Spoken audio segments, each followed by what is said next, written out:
Well, welcome viewers and listeners to another edition of CHP Talks. We're here with one of our favorite guests, Kris Sims, the Alberta Director of the Canadian Taxpayers Federation. So, Kris, thanks for joining us again today. It's always a pleasure. Thank you for the invitation. And for those who maybe are not subscribers, you should be to the Canadian Taxpayers Federation at taxpayer.com. You can go there. You can learn all kinds of stuff about what's going on in the country, how your money is being wasted, and what you can do about it. There's always petitions there and ways of getting involved. But it is an organization well worth supporting, and they are not taxpayer funded. Well, they are funded That's right. by people who care about what's happening in our country and what's happening to our taxpayer dollars. So. Thank you so much. Yes, we specifically want to talk today about the budget, and we'll maybe wander into a couple of other things. We are recording this the day before Remembrance Day, and maybe let's start with just an acknowledgement of our huge debt that we owe to the veterans who have kept our land, the true north, strong and free, and kept democracy alive in the world. I'll give you just an opportunity to speak about that for a minute before we get on to the budget. I'll try to get through it without crying. I usually do cry though. I just want to encourage people as Don Cherry, who thankfully is still with us. He's still out there tweeting. He just said, "Remember your poppy," and it's a great picture of him out there that he's put out on Twitter in his sweater, holding his poppy. I just want to encourage people to get out there to Cenotaph if you can. Go participate in the Remembrance Day ceremonies. I know that, for example, a dear friend of mine, Dr. John Robson, he had written an article many years ago that it's hard for me to read because it makes me cry every time. Hmm. And he did a thought process and he said it isn't just the war dead. It's not just the millions, tens of millions, if you start expanding into things like the Holocaust and Holodomor and all the horrific ripple effects that came out of the First and Second World War. It's not just them. It's the children who were never born Yeah, yeah, because of that. yeah, And it's hard to think of it that way because then you start thinking about the ripple effect through the generations. They were largely, especially at the actual battlefronts, they were largely young men between the ages of 18 and 35, 40 who never came home. yeah. And in many cases, never had wives and never had children. And so you start thinking of that level of loss. And so it's super important. I'm just speaking for myself here.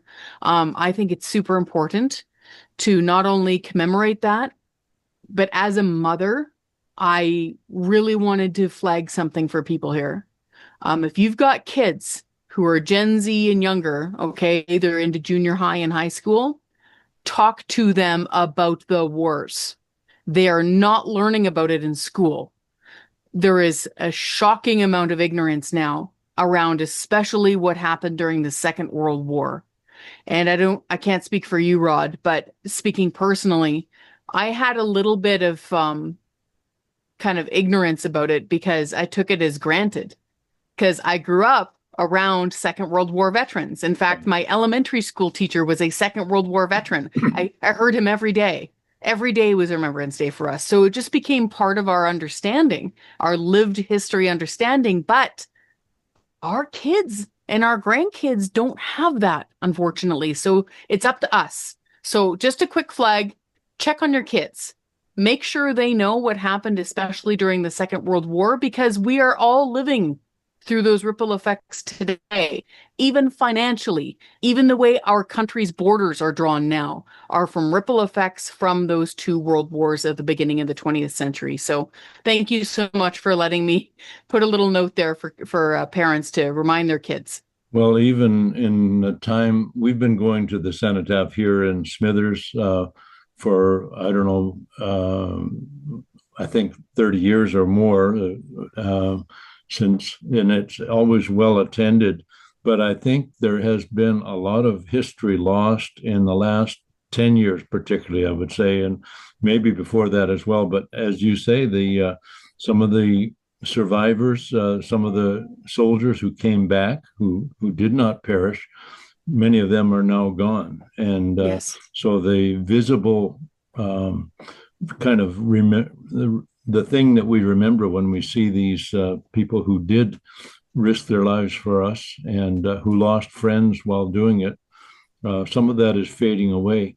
So you talked about the children who were never born, and now we're talking about the children who were never educated Yes. on our world history, and it's tremendously important. You and I are both fans of Winston Churchill, and his writings are a great source of information. I just got this teacup over the weekend. I'm so proud of it. It's my Winston Churchill teacup. But yes, to his writing, yes, a huge fan. Yeah, super. Well, we are now facing a different kind of a battle, and that is a battle for fiscal sanity and the survival of our country economically. And so we've just had a budget delivered that pushed another deficit, $78.3 billion. And I know that you at the Taxpayers Federation are really in tune with what's going on, what's good and what's bad about the budget. I presume there must be something good in there. Anyway, let's just jump in. One of the things that we knew coming up to the budget is this deceptive move that Mark Carney has done. Our Prime Minister has taken to divide capital spending and capital deficit from operational deficit, and it is a subterfuge. It's meant to throw people off the track. When I read through the budget, I saw on page 7 the claim from the Liberal government that Canada has one of the lowest deficit to GDP ratios in the G7. They say it was 2.2. Does that include the capital deficit? No, because they're splitting the budget. So this is what I do not endorse this, obviously, but this is what the government is doing. They are splitting the budget between capital. So that means basically stuff physically that exists that they're paying for. So I don't know, a truck in the military, a bridge they're building, a pipeline, hopefully, that is allowed to be built. We don't want taxpayers' money paying for it. They are splitting the budget between what they call capital spending, and they're using that word very loosely, I will point out, being very creative, and operational spending. Operational typically means your day-to-day, okay? You're in and out. I'm going to be real clear here. Nobody cares, okay? The international credit rating agencies, the fiscal people, the financial gurus who watch this stuff like a hawk where it really matters, they don't differentiate between operational and capital. And Carney knows better. He absolutely knows better, but he's doing it anyway. So what he's doing, and it's exactly what you said, it's subterfuge. He is putting these shiny labels on two separate buckets of spending, hoping that bedazzles people to not noticing that his deficit is close to $80 billion. I will remind people that the former finance minister, Chrystia Freeland, quit apparently over much less. Okay, remember the mainstream media narrative of, oh, I'm quitting because I'm so fiscally responsible over, I think it was a $50 or $60 billion guardrail. Carney's blown right through that. Yeah. Gone. The truck is over the cliff. The guardrail never existed. So what he's done is he's trying to fudge the numbers by saying, oh, well, there's a difference between capital and operational. There isn't a difference. And I'm loath to bring this up because I believe that words matter and I don't like putting voice to things. But Fitch noticed.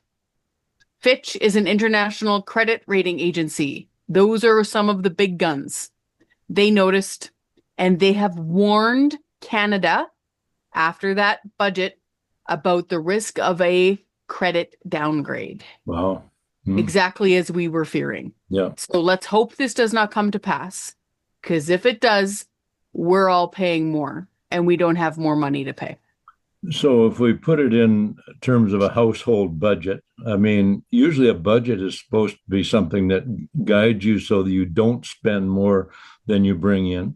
But if you're in your household budget, you divided capital and operational. So, well, operational is the food we eat that we're going to consume things that are throwaways or that we have to keep buying more of, and then we buy a truck. And so, if we buy a truck for whatever a new truck is nowadays, call it $80,000 or whatever, Hmm. 70,000, and we buy groceries for 20,000, and we're $50,000 over our annual income. We use our credit card for both of those things. It doesn't really impress the bank if we say, well, part of that was operational, right? The bank says we want the money back, but in Carney's case, he has no plan to pay the money back. It's not like we're going to use a credit card this year and next year we're going to pay it back. Yes. Next year we're going to borrow some more money. We're going to use a credit card again, right? And go Yes. deeper into debt. Yes. And I know I just want to reach out to people. I know this is hard to listen to. Okay. Like people don't like thinking about personal debt. It's hard for a lot of people who are really struggling to get by. But if we have to face this or we're never going to fix it. Okay. So you're absolutely right, Rod. So I'll put it this way. Your line of credit or your bank or your credit card does not discriminate or differentiate between you buying that truck or buying groceries. Okay. What matters here is A, the overspending, obviously on the truck, figure something else out. Okay. And B, the interest rate. Okay. It is the interest rate that you're paying and the interest you're paying on that debt. And here in Canada, we pay interest on our debt. So it is a line item in the debt, in the budget, rather. It's not some weird fungible fiscal thingy that they're able to hide. No, no, this is a line item in the budget, okay? And it is more than $55 billion this year. Put another way, this line item in the budget, interest on our debt, which is going to hit 1.3 trillion, by the way, at the end of this fiscal. Interest this year on our debt is more than 55 billion. That is more than federally what we are spending on healthcare. Yeah. I'll give you this visualization, okay? Because there's 52 weeks a year, okay? And we're spending more than 55 billion this year in interest. A hospital costs about $1 billion, a little bit more, about $1 billion to build. So do this visual exercise.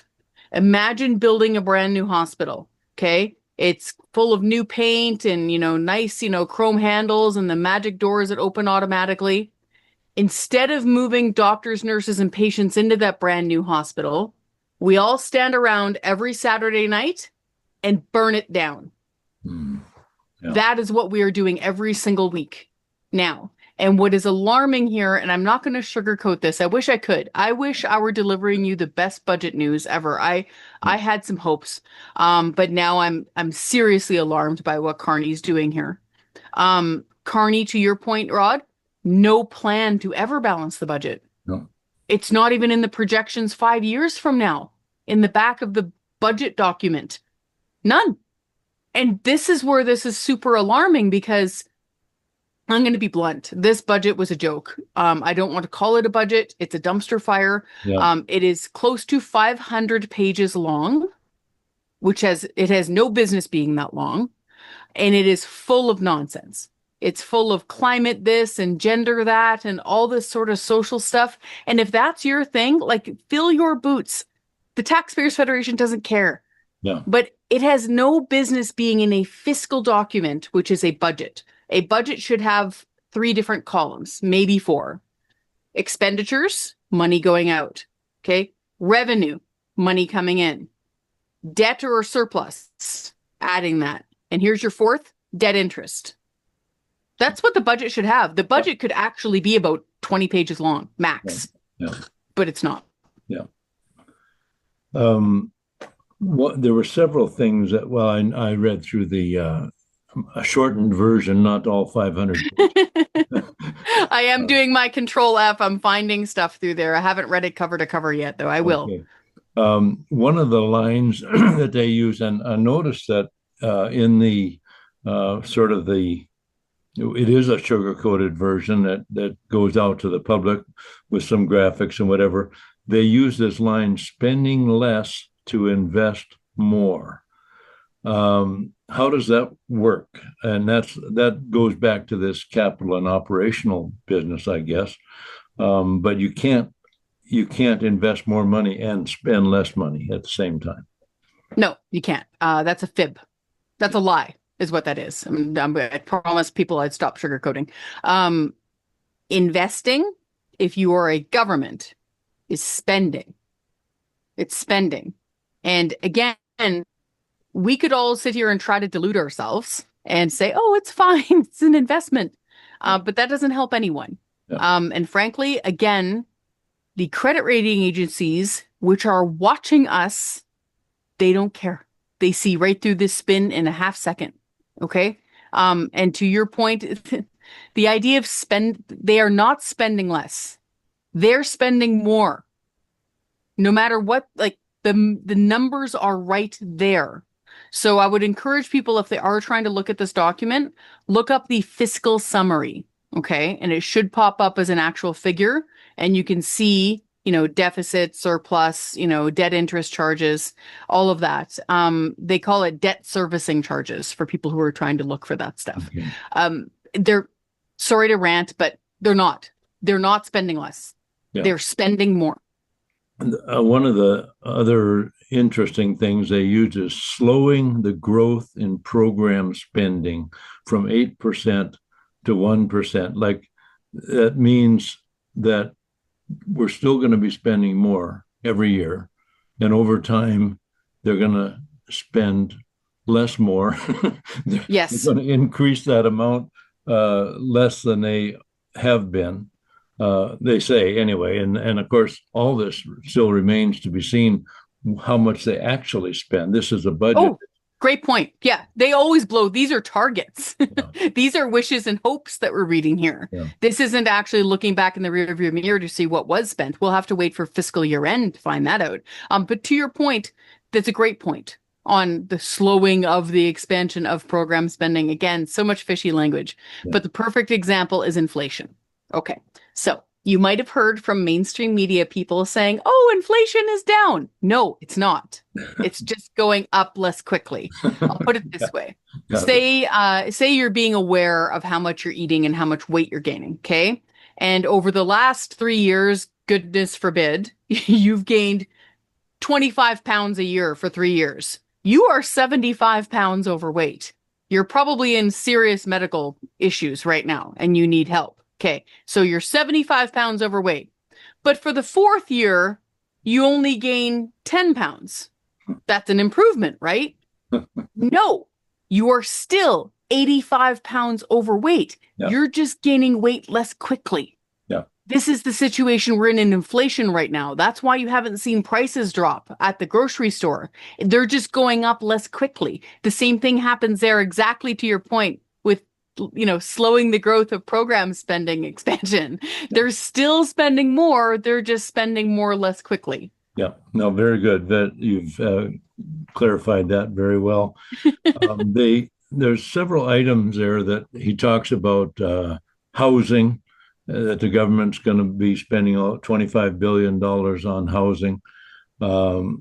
So first of all, I mean, I know that we have a housing shortage because of the immigration policies primarily that this government has been following. Mm-hmm. But is it really the government's job to build houses for people? I mean, I know government tends to not do as good of a job and, tends to spend more money doing it than a private person would do. But, that's thrown out there as a line item that's supposed to be really helpful to helping people to live more affordably while we're robbing their back pocket with additional taxes and inflation. Somehow we're going to build houses for them. As the late former US President Ronald Reagan said, the scariest words in the English language are, I'm from the government and I'm here to help. Yeah, yeah, No truer exactly. words. He was such a great communicator, and it's so true. Listen, I just moved my family a couple of years ago from British Columbia, where you are right now. I was born and raised in British Columbia, Hope, actually, just outside of Vancouver. And so I felt it directly. Like the house I grew up in as a child, which my family built with their own hands, I couldn't afford to buy it Mm, as an adult, even though it was basically a teardown, like it had been destroyed by, drug labs and stuff over the years. The cost of it was still out of reach for a two-person working family. So I get it. I know, especially in places like BC, in places like Toronto, lots of other major cities, we seriously have a housing problem. But to your point, that is being totally exacerbated by letting in way too many people way too fast. So again, that is the fault of the federal government. But to your point, the government is terrible at doing things. Like just terrible. Like you do not want them running a house building program. mm, They're going to screw this up terribly. yeah. I'll put it this way. They can't even figure out their own payroll software. So there's something called the Phoenix Pay System. Okay. It is Yeah. software meant to bloop, bloop, bloop, bloop, like pay all of their employees. That's everybody from a paper pusher in Ottawa to an actual Coast Guard person doing their job. So all of that payroll, they have spent, I think last time I checked, $3 billion trying to fix that one software program for their own payroll. Yeah. So no, we should not have the government trying to be in charge of building houses. What they need to do is two things. One, they need to get rid of their red tape and regulation at both the federal and provincial level. Pierre Poilievre, the leader of the Conservatives, frankly had a great idea of telling municipalities, get your act together right now. And if you don't drop all of your crazy restrictions, have the reasonable ones, of course, for health and safety, but drop all of this ridiculous red tape that's costing so much money, or you're not getting your transfer payments for this. That sorts things out real fast. So Yeah. they need to drop those red tape regulations. They need to drop the taxes on building supplies. And this is key. We need to unleash our natural resources. Yeah. If we unleash our natural resources, Rod, all boats will rise. People will have better jobs. They'll have better income. Okay. And they will be able to afford homes again. But right now they are getting strangled by various levels of government. The dumbest thing they could do is try to get the government in charge of building the things. Yeah. Let the builders build. And I'll just say one of the policies of the Christian Heritage Party also is to end foreign purchases of homes and farmland and all that stuff, because that has speculation from foreign purchasers has bumped the prices up significantly. And anybody who wants information on that, because I'm not the expert on it, but Sam Cooper wrote an astonishingly good book about all of that, especially how it emanates out of Vancouver. And it's all tied in with like casinos and governments turning blind eyes. And it was just a disaster. And he gets in. Money laundering, laundering. and drug trafficking and all that stuff. Which led to official, inquiries and reviews. Like this was a real thing, and it was a very effective book. Yeah. So I would encourage them to look into that for sure. And yeah, it's turned into this massive crisis, but the answer is not more government. Exactly. So they talk about infrastructure, spending $115 billion on infrastructure, but they don't really say what that infrastructure is. People, we think of infrastructure being highways, railways, pipelines, things like that, things that actually move products and people from place to place safely. What do they mean by infrastructure? Great question. And I don't know. Okay. And the problem here is, again, to your point, the language is so muddled in this document. I mean, it's 500 pages long. You think they'd be able to sort out what they were saying over that span of time, but they can't. So my hunch is a lot of the so-called infrastructure will just be corporate welfare. again. Yeah. So for venture projects of like, oh, let's try to build, I don't know, some solar farm somewhere. If you can believe it, we did spend money on a cricket farm Yes. outside of London, Ontario, Yes, I with know. taxpayers' money out the door. And so I don't have a lot of high hopes that that is good infrastructure.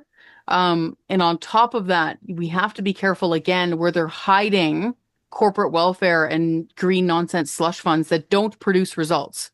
If this produced results and we had affordable energy everywhere, I'd be the biggest fan of it, but Yeah. it doesn't work. Yeah. My concern is that they're going to hide that under infrastructure, the same way they're trying to play with the English language and say there's a difference between spending and investing if you're a government, and there isn't. So a lot going on there. I wanted to flag something because I'm in Alberta. Some of the language in the budget kind of sort of hints at maybe in the future holding a meeting to get rid of the production cap.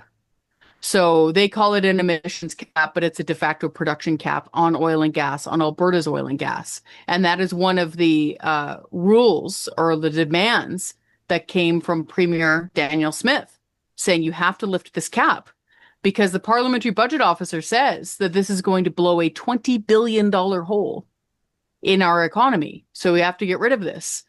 They kind of sort of thought about maybe doing that, but there's so much language in there, Rod, that is tied to like a heavy industrial carbon tax. Yeah. I don't think we should take that deal. So there's a lot of really tangled up language in here. I'll put it this way. There is a deadline coming up real fast, and it's Grey Cup Sunday. So we've got the Rough Riders against the Alouettes, and they're kicking off in Winnipeg this Sunday. That's also the deadline that Smith gave Carney to act on all of these demands. I don't think he's going to make that deadline. Yeah. Yeah. So there's so many things at play in Canada and around the world, and provincially in Alberta. I know there's a lot going on. British Columbia has kind of gone off the cliff. We're so disappointed with our provincial government. The one phrase in there, I didn't know what that means, and maybe nobody does, but if you do, they talk about a productivity super deduction. What is a super deduction? Have you looked into that at all? Super deduction. I have not, Okay. but I did hear some language around a deduction for reinvesting into Canadian companies. It sounded a lot like he was borrowing from Pierre Poilievre's election promise. If you remember, he was saying no. Pierre Poilievre back then was saying no capital gains tax on stuff you invest in your own company or back into Canada. Like, so, for example, if you're a construction company and you are selling like an excavator or construction equipment, or you're buying it, either way, there's no capital gains tax on that because it was in order to actually build Canada, like for realsies, not Yeah. just saying it. I did hear some echoes of that. So what is it? A production super deduction? Productivity super deduction. So I didn't look very far into that. I just thought it was a term that I hadn't heard before. So. I speak government, so if I were a betting lady, I'd say that he's cribbing off of Pierre Poilievre's plan there. Yeah. That he's going to give an employer, a business, it would be nice, a tax break on producing things here in Canada. If that actually happens, that would be good, but I have my doubts. Well, we're coming to the end of our time here, and I just want to say, as a Christian Heritage Party, we have for some years had in our platform a commitment to mandatory balanced budgets, and that would mean that we would only spend the amount of money that comes in a given year. Obviously, you have to cut dramatically from where this government has been, but there are times maybe during we hope we never have another world war. Who knows where that lies? But there may be times when it's necessary to spend money that you don't have or to borrow money. But certainly, just on a daily basis, from year to year, we shouldn't be living neither as a country or as an individual living beyond our means. We should, if you need that much money to fund government, then be courageous enough to ask the taxpayers for it, right? Don't pretend that you're getting something for nothing, which is what they're doing now. They're completely ignoring the 1 point. What is it that the Almost 1.3 this fiscal year trillion-dollar deficit. So Debt. I'll put it this way. This debt is so big. A trillion, okay, is a 1 with 12 zeros after it. Yeah. If we started counting right now, it would take you 30,000 years to count the 1 trillion. Well, that's how much debt we're in. I don't think I have that much time, so I'd rather just cut the debt and get back to paying as we go and make Canada affordable again for everybody. So, Kris Sims, Canadian Taxpayers Federation, thank you very much. Alberta Director for Taxpayers Federation, thank you so much for joining us again and for your commentary on the budget. We trust you will have a great Remembrance Day tomorrow.